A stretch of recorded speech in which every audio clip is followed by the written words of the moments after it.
Hi friends, இன்றைக்கி என்ன செய்யலான்னு பார்க்கலாங்களா? ஒரு நெத்திலி ஃப்ரை தான் பண்ண போகிறேன். அதுக்காக வந்து நான் 1 கிலோ நெத்திலி வாங்கினேன். இது வந்து நான் குழம்பு வைக்கிறதுக்கு எடுத்து வச்சிட்டேன். மீதி வந்து நம்ம மசாலா போட போகிறோம்.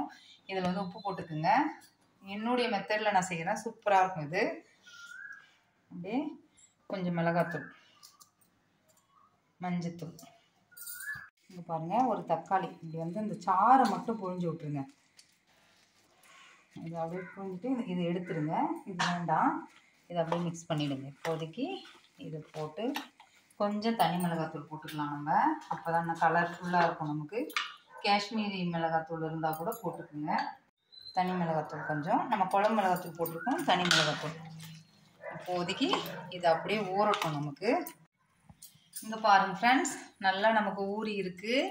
நான் என்னுடைய மெத்தடில் தான் செய்கிறேன். ஒருத்தொருத்தவங்க ஒரு மாதிரி செய்வாங்க. நான் எதுவும் இந்த கார்ன்ஃப்ளவர், அரிசி மாவு அது மாதிரிலாம் போட மாட்டேன்.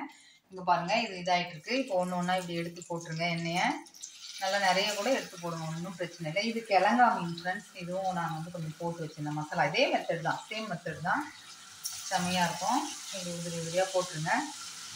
போட்டுட்டு கொஞ்சம் கொஞ்சமாக போடுங்க. ஏன்னா நிறைய போட்டோம்னா நமக்கு எண்ணெய் குடிக்கும்னு சொல்லுவாங்க இல்லைங்களா? இது நல்லா நமக்கு பொரிஞ்சு வரட்டும். இப்போ பாருங்கள் ஃப்ரெண்ட்ஸ், எல்லாத்தையும் இப்படி பொரித்து எடுத்தாச்சு. கொஞ்சம் பொறுமையாகும். இங்கே பாருங்கள், கிறிஸ்பியாக இருக்குதுங்களா? அவ்வளோதான். நான் பொரிக்கும் போது கொஞ்சம் எடுக்க முடியல. சூப்பராக இருக்கும். மசாலா வந்து நமக்கு உதிராமல் சத்தம் கேட்குதுங்களா? முறு முறு நல்லாயிருக்கும். ட்ரை பண்ணி பாருங்கள். எப்படி சொல்லுங்கள், லைக் பண்ணுங்கள், ஷேர் பண்ணுங்கள், சப்ஸ்கிரைப் பண்ணுங்கள். நெக்ஸ்ட் வீடியோ பார்க்கலாம். Bye friends.